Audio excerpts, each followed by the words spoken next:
This is Dios, first lilac bully to come to England. So yeah, basically he's a bit of a legend really.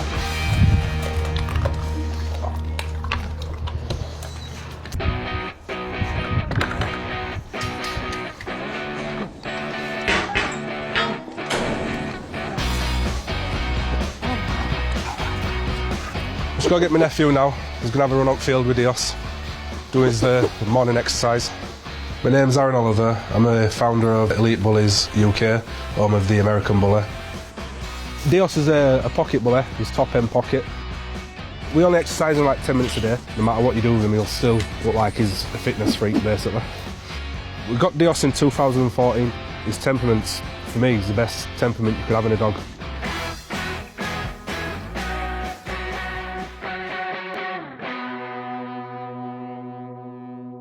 First lilac bully to come to England in 2014. Basically, he's a bit of a legend really, but most of all, he's my best friend. Right, boy. I first seen the dog breed end of 2013. I'd say, mate, 2013, 2014 is when we started, like, proper with the American Bully. But back then, no one knew what the breed was.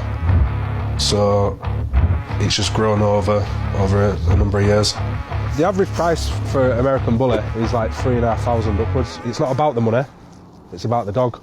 So Dios's stud fee is £4,000. He's a well-known dog in the UK and in Europe.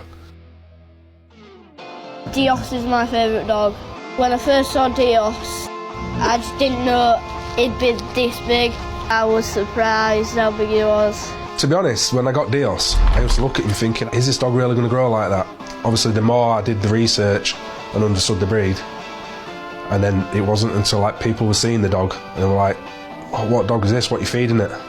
I'm a huge fan of American Bullies. I sometimes help feed them and take them on walks. All my dogs eat what a human would eat. So if I won't eat it, my dogs won't eat it. And I believe that you get out what you put into them. So that's why we always go to the supermarkets and eat.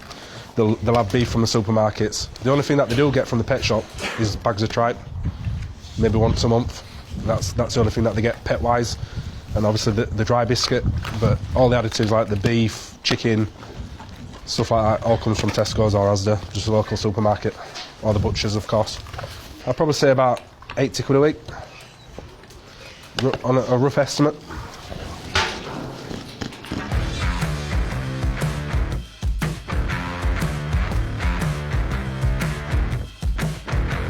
So we have people messaging all the time for studs off of him, but I like to control the way we breed with him. So then you're not just getting loads of different dogs out there, you can control what you produce. Just by looking at the pups, you can tell that he's out of Dios. He's probably one of the best producing dogs in England. In the dog world, we call it cloning. So it's like he's cloned very similar looking dogs to himself in his pups, what he's produced. This is a Dios son, 18-month-old. As you can see, he's really short in the body. We've got high expectations of him. He's going to be our next stud dog to follow on his dad's footsteps. The drive in this boy compared to Dios, the total two different characters. Basically, everything we wanted, we've achieved by getting him. The American Bully's got an amazing personality. For me, it's the ultimate companion breed of all dogs. They just want to be loved, pampered, and play. Basically, they want to be sat outside of you 24/7. They look vicious. People walk past and look at it and they think, oh, stay away from that dog. As you've seen today with Dios, he just wants to sit and be cuddled. We did receive a 6-digit offer for him, and we just said no. We have had a number of offers from China, and a man in Dubai offered to buy him. Yeah, the money's nice, but yeah, you've done your thing for me now. You'll get on a plane and go, I'm going to enjoy the money. I couldn't do that to him, so it's priceless basically. Imagining life without dogs would probably be nice and quiet and peaceful, but it's just never going to happen. Everyone has their own preference of what they like as an American Bully, so one person might like one American Bully, that's their favourite. For me, Dios, the muscle of him, like the shape of him, there ain't another dog out there like the American Bully.